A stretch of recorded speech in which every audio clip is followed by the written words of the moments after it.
2장. 요나가 물고기 뱃속에서 그의 하나님 여호와께 기도하여 이르되 내가 받는 고난으로 말미암아 여호와께 불러 아뢰었더니 주께서 내게 대답하셨고 내가 수월의 뱃속에서 부르짖었더니 주께서 내 음성을 들으셨나이다.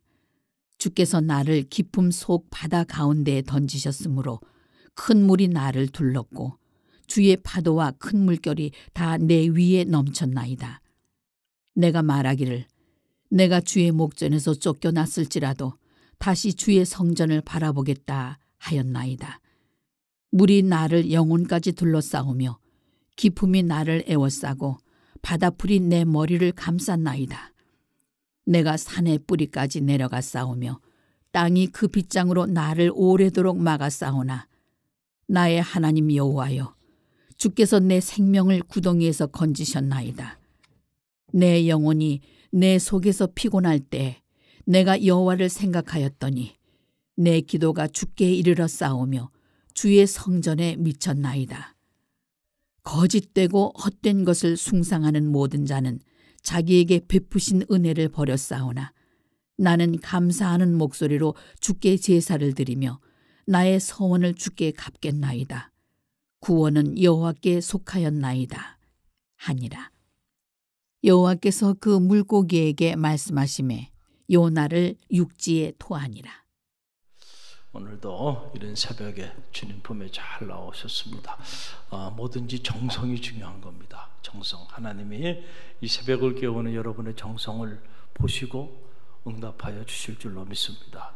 틀림이 없더라고요. 우리가 세상을 살면서도 마찬가지고요. 하나님께도 저는 동일하다고 생각합니다. 우리가 마음과 몸과 정성을 모아서 나아가면요 역사가 나타나는 거예요. 오늘도 그 역사의 주인공들이 되시길 바라고 이제 어제에 이어서 오늘 이 요나서 2장 말씀 참 놀라운 말씀이죠. 구약의 복음서로 불리우는 생명의 말씀. 하나님 우리 모두에게 사명을 주셨는데 우리가 그 사명을 따라 살아가지 아니하면 우리는 다 누구나 도망자로 살아가고 있는 거다. 누구만 모른다 그랬어요? 나만 모르고 있을 뿐이에요. 우리가 도망자로 사는 거죠.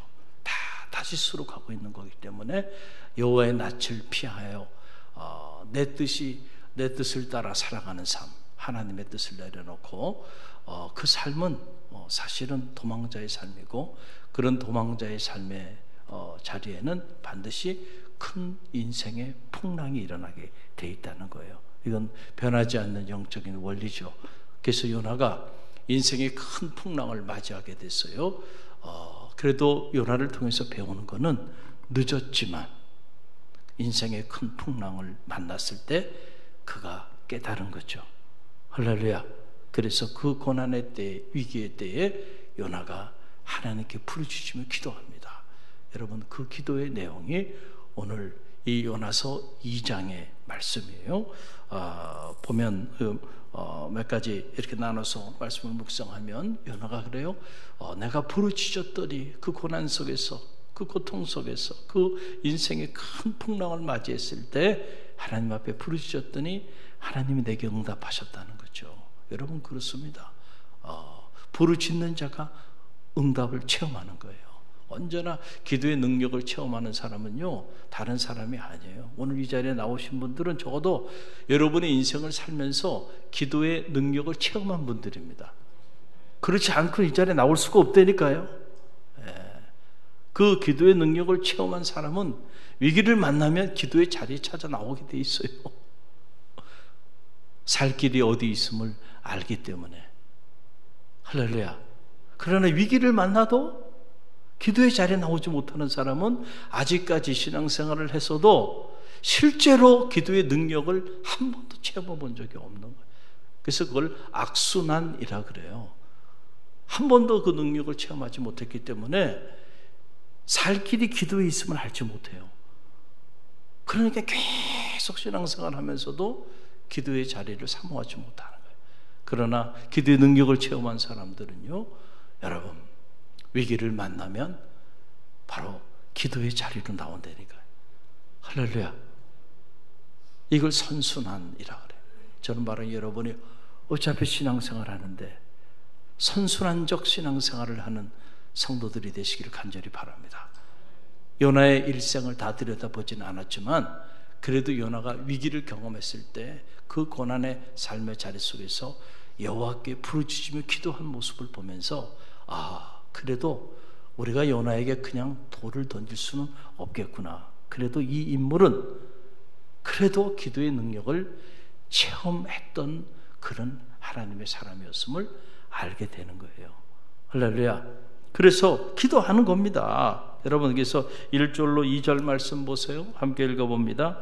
요나가 물고기 뱃속에서 그의 하나님 여호와께 기도하여 이르되 내가 받는 고난으로 말미암아 여호와께 불러 아뢰었더니 주께서 내게 대답하셨고 내가 수월의 뱃속에서 부르짖었더니 주께서 내 음성을 들으셨나이다.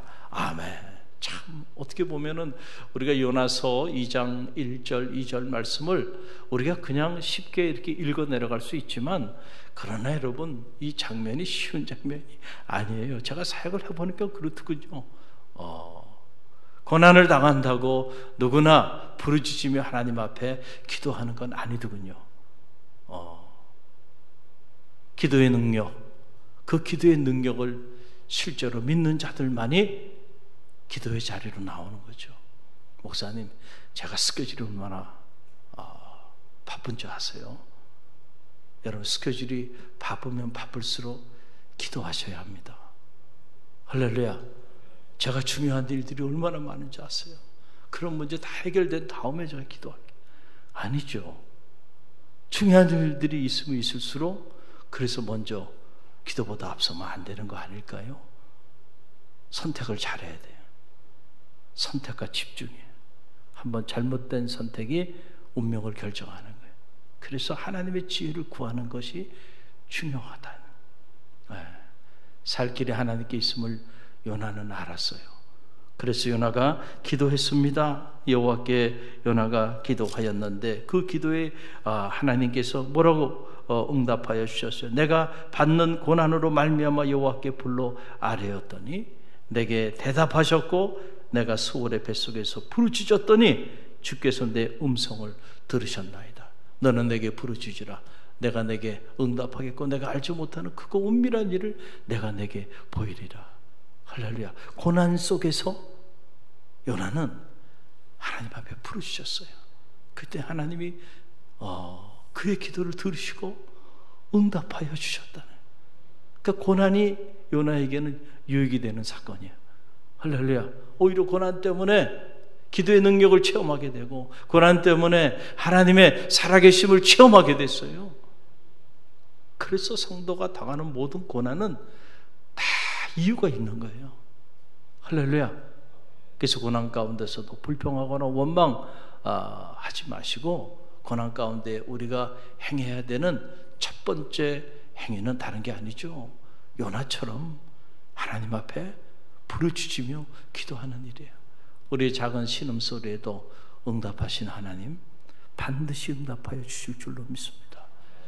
중요한 것은 고난 가운데 있을 때, 문제 가운데 있을 때, 위기 가운데 처해 있을 때 요나처럼 저 수월의 그 깊은 늪에서 여호와께 부르짖으며 기도하는 일이에요. 그런 자들은 살 길이 열립니다. 할렐루야. 또 둘째로 보니까 그렇게 했더니 하나님께서 나를 그 죽음의 사지에서 건져주셨다.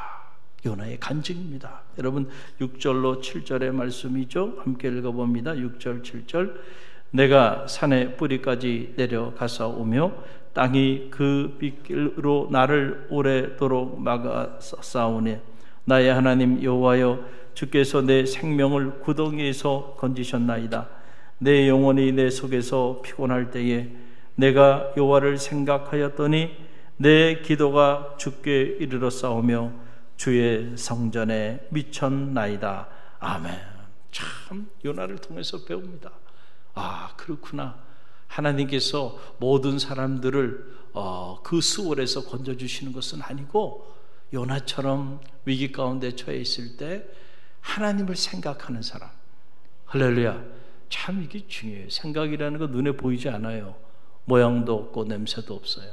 그러나 그 생각이 우리 운명을 결정합니다. 오늘 여러분이 이 자리에 계신 것도 여러분의 생각의 결과예요. 오늘 이 자리에 계시지 못한 분들도 그분들의 생각의 결과입니다. 할렐루야. 내가 새벽을 깨워야 되겠다. 여러분이 생각하셨어요. 한 번 생각 가지고 이 자리에 못 나옵니다. 여러분들이 수십 번 생각하고 또 생각했어요. 그 생각의 결과 이 이른 새벽 미명 주님의 피로 값주고 사신 성소에 나와 기도하는 기도자가 되어 있는 거예요. 할렐루야. 여러분, 우리가 무엇을 생각하며 사느냐가 우리의 삶의 자리를 결정한다니까요. 여러분 보세요. 참 요나가 내 영혼이 내 속에서 피곤할 때에, 내 영혼이 내 속에서 피곤해요. 모든 것이 다 귀찮고, 그리고 삶이 그 무너져내린 좌절과 절망의 자리 아닙니까? 그런데 여러분, 그 자리에서 요나의 위대함은 뭐냐? 요나가 내가 여호와를 어떻게 하였다는 거예요? 생각하였다니. 참 이 대목이 이렇게 가슴에 이렇게 와닿아요. 여러분, 생각이 중요하다니까요. 육신의 일을 쫓는 자는 육신의 일을, 영을 쫓는 자는 영의 일을 생각하나니. 육신의 생각은 사망이요, 영의 생각은 생명과 평안이라. 여러분, 기독교 경전은 분명히 말해요. 우리의 생각은 딱 두 가지밖에 없어요. 하나는 영적인 생각이고 또 하나는 육신적인 생각이에요. 그런데 영적인 생각을 품으면 그 끝은 생명과 평안에 이르게 돼 있어요. 반드시. 그런데 육신적인 생각을 품고 살면 그 끝은 반드시 사망에 이르게 된다. 그러면 우리는 어떤 생각을 품고 살아야 할까요? 이런 질문 자체가 우매한 질문이죠. 당연히 우리는 무슨 일을 만나든 내 영혼이 피곤해서 내 삶이 무너져 내린 좌절과 절망의 자리에 인생의 큰 풍랑을 맞이했을 때 육신적인 생각을 품어야 될까요? 영적인 생각을 품어야 될까요? 영적인 생각을 품어야 살 길이 열리는 거예요. 요나가 하나님을 생각했더니, 이게 육신적인 생각이에요? 영적인 생각이에요? 영적인 생각이죠. 아무나 하나님을 생각하는 게 아니라니까요. 하나님의 생각이 있는 곳에 하나님의 역사가 나타나는 법입니다. 할렐루야. 그래서 우리가 믿음의 길을 걸어가면서 이 하나님을 생각할 수 있는 그 영성, 그 믿음이 우리 가운데 있는 것이 중요하다는 거예요. 그런 사람에게는 여러분, 아무리 풍랑을 만나도요, 오히려 그 풍랑이 기회가 될 줄로 믿습니다. 고난이 오히려 축복이 될 줄로 믿습니다. 틀림없어요. 오늘 이 이른 새벽 미명, 여러분이 하루의 첫 시간 하나님께 나와 기도하는데, 사실 이 새벽 기도는 다른 게 아니에요. 여러분이 오늘 한날의 삶을 시작하면서 여러분의 생각을 하나님께 조율하는 영적인 작업이에요. 육신적인 생각으로 한날의 삶을 시작하면 그 삶이 사망에 이르는, 그러나 이른 새벽 미명에 여러분의 생각을 하나님께 맞추는 거예요. 조율하는 거예요. 그래서 한날의 삶을 시작할 때 영적인 생각을 품고 시작할 수 있도록 하나님의 영의 말씀을 듣고 영이신 하나님 앞에 기도하는 거예요. 할렐루야. 그래서 이 한날 영적인 생각을 품고 영적인 판단을 하고, 그리고 영적인 삶을 도모하며 나갈 때 여러분의 삶에 생명의 역사들이 나타나기 시작하는 거예요. 자, 그랬더니 요나가 하나님께로부터 건짐을 받았다는 거죠. 구원의 역사가 하나님을 생각한 사람들에게는 언제나 나타나게 되는 거예요. 그러고 나니까 요나가 결단을 합니다. 어떤 결단을 하냐면 9절 말씀이죠. 함께 읽어봅니다. 나는 감사하는 목소리로 주께 제사를 드리며 나의 소원을 주께 갚겠나이다. 구원은 여호와께 속하였나이다. 아멘. 여러분, 그 큰 풍랑을 맞이한 인생의 그 위기 속에서 이제 요나가 하나님 앞에 부르짖으며 하나님을 생각하며 나갔을 때 이제 그의 삶에 감사가 터져나오는 역사가 나타나게 되는 거예요. 할렐루야. 여러분 신앙생활 하면서 저는 바라기에 여러분의 삶에 감사가 실종되지 않게 되기를 간절히 바랍니다. 어떤 사람은 말만 하고 대화만 해도 부담스러운 사람이 있어요. 왜냐하면 이렇게 뭔가 불평과 원망이 이렇게 가슴에 이렇게 맺혀 있어. 그래서 말하는 거나 대화하는 걸 보면 성직자하고 목사님에게도 대화하는 모습이 그러면 다른 분들하고는 어떻게 대화할까 이런 생각이 들 때도 있어요. 늘 감사하는 분들이 있어요. 그분들하고는 늘 대화만 하고 싶어. 할렐루야. 사소한 일에도 감동하고 사소한 일에도 너무너무 감사하네. 왜 똑같은 사람이 말씀을 들었는데 어떤 사람은 너무너무 말씀에 감사하다 그러는 분이 있는 거, 어떤 분들은 그냥 1년 내내 단 한 번도 감사하다는 소리를 들어본 적이 없는 분도 있어요. 야, 대단하다. 대단해. 여러분, 작은 일에도 감동하는 사람이 행복한 사람이라 그랬잖아요. 할렐루야. 감동도 습관이에요. 감동도 습관이에요. 인생은 여행과 같다 그랬죠. 여러분, 여행은 어디로 가느냐가 중요한 게 아니고 누구와 함께 하느냐가 중요하다 그랬잖아요. 작은 일에도 감동할 수 있는 사람. 이야, 너무 아름답다. 이야, 너무 맛있네. 이렇게 감동하는 사람은요, 다음에 또 데려가고 싶어. 그런데 뭐하러 여기 왔어? 아우, 맛이 왜 이래? 끔찍한 일에 그런 사람은 다시는 여행 같이 가지 마세요. 불행합니다. 여행을 가서도 불행해. 저는 우리 이 짧은 인생의 여정길을 지나면서 하나님 앞에 감동할 줄 아는 성도들이 되시길 바랍니다. 그게 뭐예요? 감사죠. 하나님 너무너무 감사합니다. 감사하면요, 옥합을 깨는 거예요. 그렇잖아요. 왜 옥합이 깨지지 않냐? 감사하는 마음이 없기 때문에 그래요. 그 제자들이 주님에 대한 감사하는 마음이 없었어. 그러니까 옥합을 깨는 여인을 보면서 그 비싼 향유 옥합을 너 미쳤냐? 뭐하러 그걸 깨냐? 왜 이렇게 낭비하느냐? 옥합이 안 깨져요? 옥합 깨는 사람을 보고 오히려 손가락질을 합니다. 주님에 대한 감사와 감동이 없기 때문에 그래요. 그러나 이 여인은 주님에 대한 복받쳐 오르는 감사가 있는 거야. 그러니까 주님 가시는 마지막 길, 옥합 정도가 아니고 내 삶을 다 깨고 싶은 거예요.